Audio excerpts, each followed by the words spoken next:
Hello, I'm Dr. Teresa Caraway, founder and CEO of Hearing First, and welcome to our Facebook Live AMA. We're broadcasting live from Denver, Colorado today, and I want to tell you a little bit about Hearing First. We believe that all children who are deaf or hard of hearing should reach their full potential in life. And we do that through raising awareness of the importance of newborn hearing screening, the opportunities available today for babies to learn to listen and talk. We provide educational services so that parents and professionals can learn knowledge and skills to improve their practice and help babies. And then we also have two communities, a family-to-family support community online, as well as a professional learning community. But I'm here today with Joanna Smith, a good friend and colleague through the years, who is the CEO and Executive Director at Hearts for Hearing in Oklahoma City. So tell us a little bit about Hearts for Hearing. At Hearts for Hearing, we get to be the change. We create life-changing opportunities for babies who are deaf and hard of hearing to listen and talk, and it's incredible work.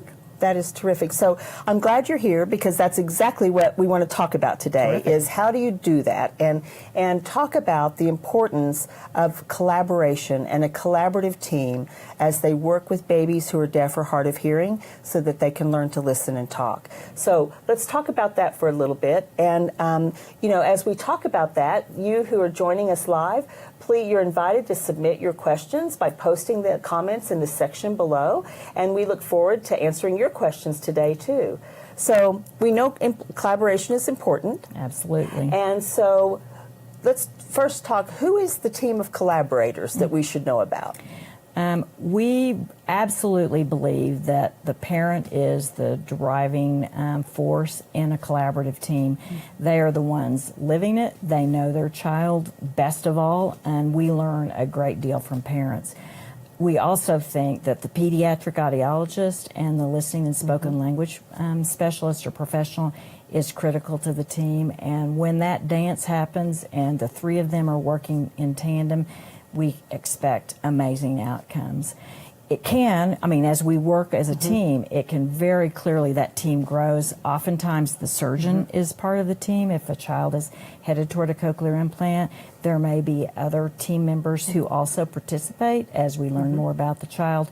But our expectation is that at a minimum, it's the parent, it's the listening and spoken language specialist, and it's the pediatric audiologist. Absolutely. And you know what? You and I are both new grandmothers, so I think we need to add grandparents into that list. That's true. I'd go that route. I'd be all about that. Yeah, all right. So now that we agree as grandmother to grandmother that grandmothers are also important, but why is collaboration important between the speech-language pathologist or the listening and spoken language specialist, the parent, and the pediatric audiologist? Why is it important to work together?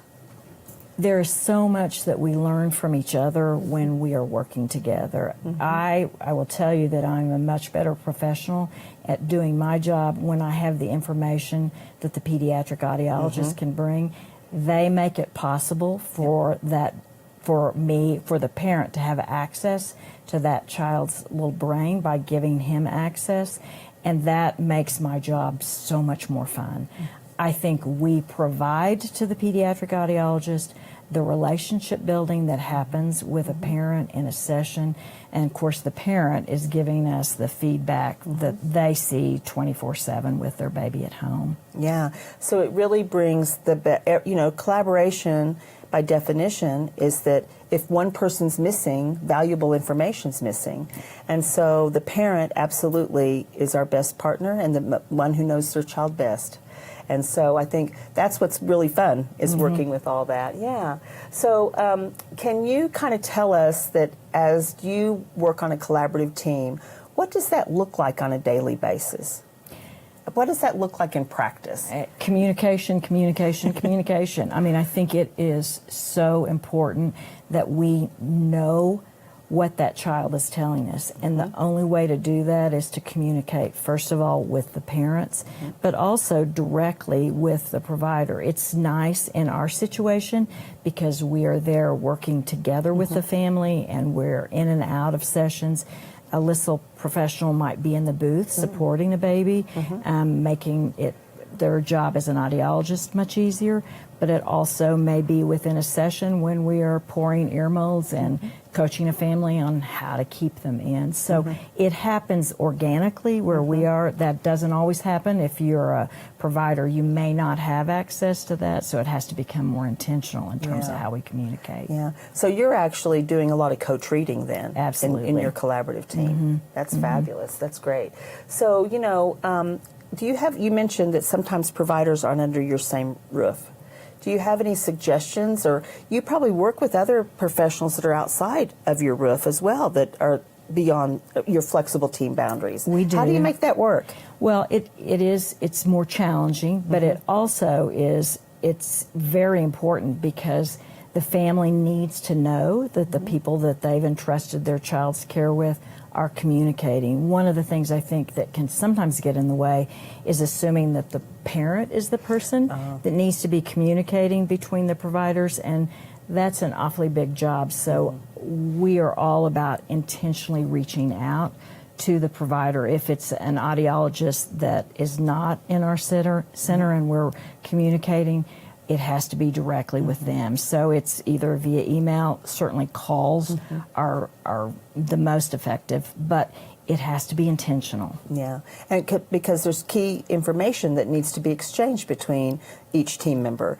As a listening and spoken language specialist, we're providing information about those functional auditory skill development. Audiologists are telling us about access to their brain, what sound, making sure that that child has access to all the sounds of speech, and we're monitoring that. And parents are helping us too, right? Absolutely. Yeah. And we've been focusing a great deal recently on the bond, the attachment that a parent has to a child, and that what we learn from families in that area actually helps the audiologist to know how to engage the family. And so using those skills even with audiologists or professionals that aren't in our little network. Yeah, it really, so what a collaborative team really does, everyone is focused on the child, bringing their best efforts to make sure that that child can maximize their outcomes. That's pretty cool. Because that baby is the teacher. That's right. That's right. And so another question that we have is that as you work collaboratively with parents, what's the most important information that you think it's important to convey to parents, that parents understand, and that they make sure that we are communicating as we work with families? First of all, I think that you can't burn daylight. Every day counts. It's really important that the family knows what the hearing loss looks like so that we can get at that and make it possible for the child to have access to sound. That's primo information, and that we do it early. I think the next thing is that we need to be listening and talking and singing to our child. And then the last thing is parents can do this. It's not about me doing the job. The parent, him or her, or grandparents are doing the work. Yeah, they are. So you mentioned early, you mentioned kind of right type, early. Babies are learners from day one. So can you talk, and burning daylight, so there's a lot loaded there. So if we can parcel that out, what do you mean by burning daylight? And what do you mean, can you talk about hearing aid wear time and what your expectations are, and what you counsel parents?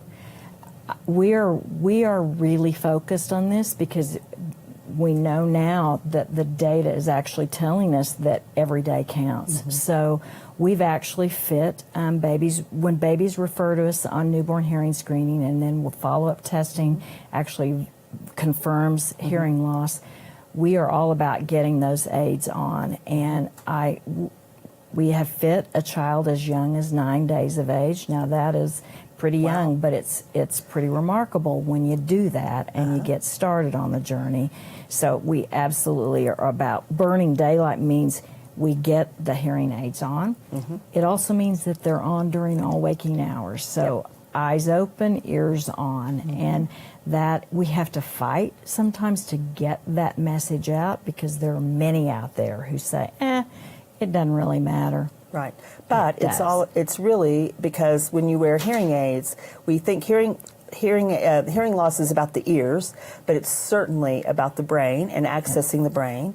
And so we have to make sure that that little one has access to all the sounds and the language around them so they can learn language and spoken language just like a typical hearing child. That's absolutely right. Yeah, so 9 days old, you said, you fit a baby. Wow. So that is... How do you do that? Well, it makes it hard because they're growing so much that you have to change ear molds. Yeah. But it can be done, and that's where the team works so well. And so a family that may be coming in for a weekly session, we tag an ear mold impression at the same time. We have the good fortune of being able to get ear molds turned pretty quickly because, again, we got to get it on, and we got to do it early. Yeah. So that's one message that we want to make sure we're conveying early and right and getting started as soon as possible. We have a question that's come in from our audience that says that I'm a parent of a preschool-aged daughter who's hard of hearing, who wasn't definitively diagnosed until she was 3 years old. What kinds of things do you recommend we do to help make up for lost time with a later diagnosis? Absolutely, full-time wear of the hearing aids. Use of remote microphone technology would also be a thing I would certainly consider, especially if the child was late identified. And then talking, reading, singing. Doing that very intentionally, I think that's the best way to make up for the lost time. Do you think that with a later diagnosis, it's still possible for a child to learn to listen and talk at age 3 with diagnosis? I do. I absolutely do. But it looks a little different than it would had her diagnosis been early. Yeah. And you mentioned it means doing things a little bit more intentionally and maybe more purposefully, but wearing hearing aids all waking hours, using remote microphone, which puts all that sound directly into a child's ear. Reading, singing, talking, and then also I would say really if your outcome that you're desiring is listening and spoken language, then I think you're seeking out a professional who is trained in listening and spoken language to be your guide, to support you in your journey. But we do know through research and also from our practice in the good old days, we didn't used to diagnose children until 3 years of age. And we have many graduates. Thank you. Well, you and I both, we have many children that are terrific listener and talkers, leading wonderful lives as young adults today. So I would say don't give up. Keep going and keep at it. Absolutely.